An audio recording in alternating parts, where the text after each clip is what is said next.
ఇవాళ మేము అడుగుతున్నది ఒకటే మినిస్టర్ ధర్మేంద్ర ప్రధాన్ రాజీనామా చేయించాలనే వాళ్ళు గట్టిగా చప్పట్లు కొట్టి ఈ టీఎస్పీఎస్ గురించి ఏం చెప్తారు? మీ చుట్టూ ఎందుకు చెప్తాను 13 సార్లు గుజరాత్ లో పేపర్ లీక్ అయింది. విమర్శలు సమాధానం చెప్తున్నాను వినండి. ఇప్పుడు వీళ్ళు మాట్లాడితే ఏమంటారు, ఐటీ మంత్రి రాజీనామా చేయాలంటారు. కానీ గుజరాత్ లో 13 సార్లు పేపర్ లీక్ అయితే ఏ మంత్రి రాజీనామా చేశాడు? ఐటీ మంత్రి చేశాడా, ముఖ్యమంత్రి చేశాడా? ఎవరన్నా ఒక్కరు చేశారు? కానీ సమైక్య రాష్ట్రంలో చరిత్ర ఉంది. పేపర్ లీక్ ఏ చరిత్ర? ముఖ్యమంత్రి రాజీనామా చేసింది ఏ చరిత్ర?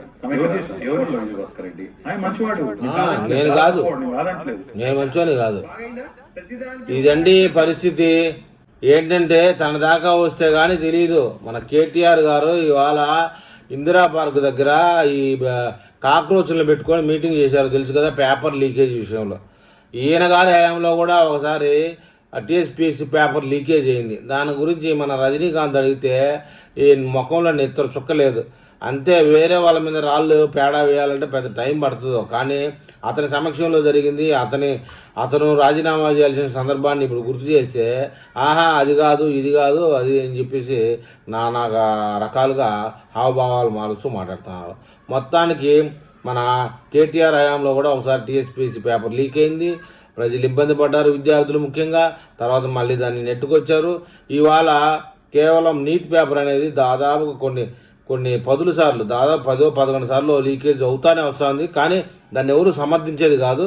కాకపోతే కాక్రోచులు, కులం పేరు, మతం పేరు, ఇంకో విదేశాల నుంచి దానికి వచ్చేటటువంటి మద్దతు, ఇవన్నీ చూస్తూ ఉంటే ఖచ్చితంగా ఇది ఇబ్బందికరమైనటువంటి వ్యవహారమే.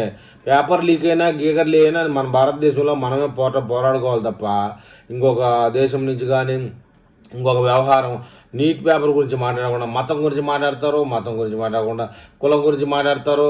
అలాంటి వ్యవహారాల వల్ల ఇది ఖచ్చితంగా ఇబ్బంది అని చెప్పక తప్పదు. కాకపోతే ఇదే నిజమైతే కనుక మన కేటీఆర్ గారు ఎప్పుడో రాజీనామా చేసి ఉన్నట్లయితే ఇవాళ అతను జంతర్ మంతర్ దగ్గర ఈ సమావేశాన్ని నిర్వహించుంటే బాగుండేది. ఎందుకంటే నేను ఆ రోజు రాజీనామా చేశాను, ఇవాళ మన బీజేపీ కేంద్ర మంత్రి గారు కూడా రాజీనామా చేయాలని చెప్పేసి.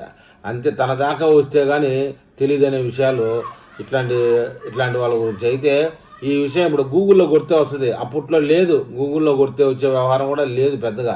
ఇప్పుడు ఉంది కాబట్టి దొరికిపోయాడు.